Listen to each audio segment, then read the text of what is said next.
பல வருஷமா உலக பொருளாதாரத்துல அமெரிக்க பங்கு சந்தை தான் கிங். அதுல எந்த சந்தேகமும் இல்ல.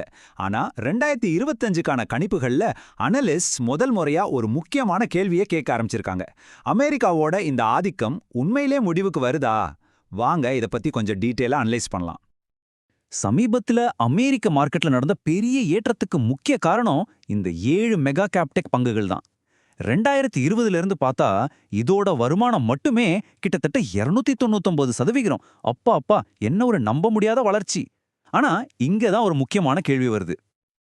இதுதான் இந்த முழு பகுப்பாய்வோட மையப்புள்ளி. அதாவது, ஒரு மார்க்கெட்டோட மிகப்பெரிய பலமே அதுக்கு மிகப்பெரிய ரிஸ்கா மாற வாய்ப்பு இருக்கா?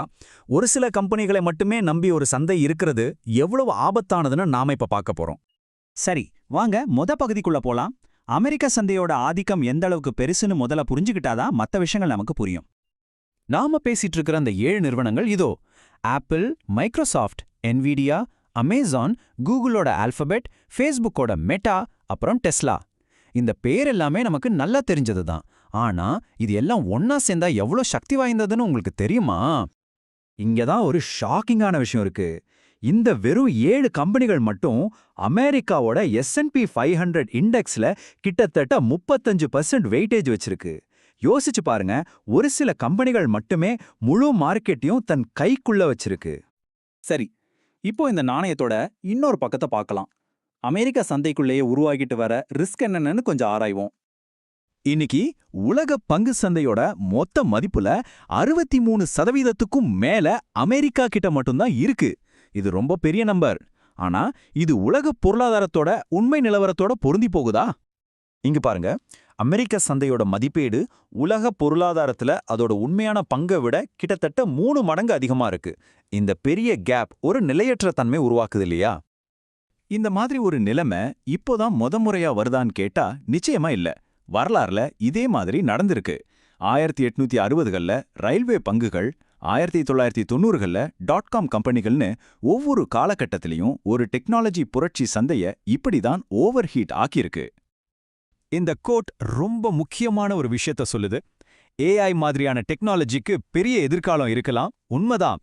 ஆனா சந்தையோட எதிர்பார்ப்பு அது உண்மையா லாபம் சம்பாதிக்கிற வேகத்தை விட பல மடங்கு அதிகமா இருக்கு.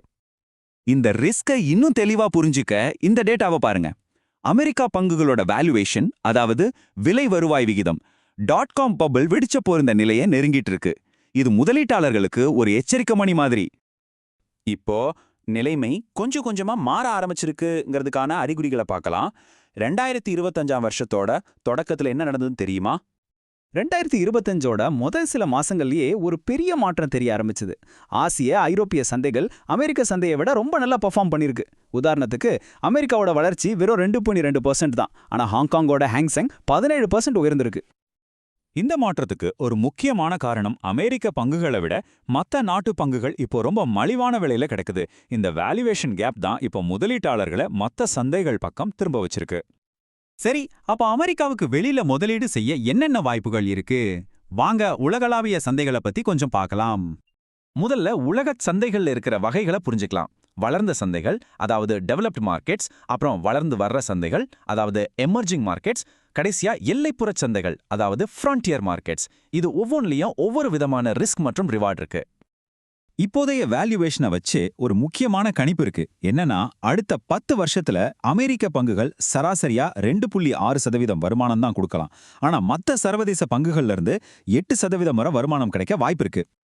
அனலிஸ்டுகள் குறிப்பா ஐரோப்பா, ஜப்பான் மாதிரியான டெவலப்டு மார்க்கெட்ஸையும், இந்தியா, இந்தோனேஷியா மாதிரி உள்நாட்டு தேவை அதிகமா இருக்கிற நாடுகளையும் தான் அடுத்த கட்ட வளர்ச்சி மையங்களா பார்க்கறாங்க.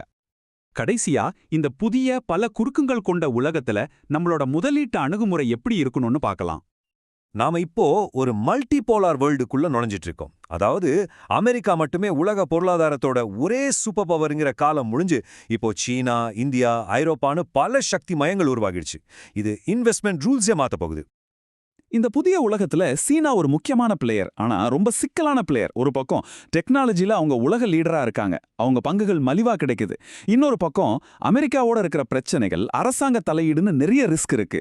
அதனால சீனாவுல முதலீடு செய்யறதுக்கு முன்னாடி நல்லா யோசிக்கணும். உலக அளவுல முதலீடு செய்யறதுல ரிஸ்க் இல்லாம இல்ல. அரசியல் நிலையற்ற தன்மை, வெளிப்படைத்தன்மை இல்லாததுன்னு பல சவால்கள் இருக்கு.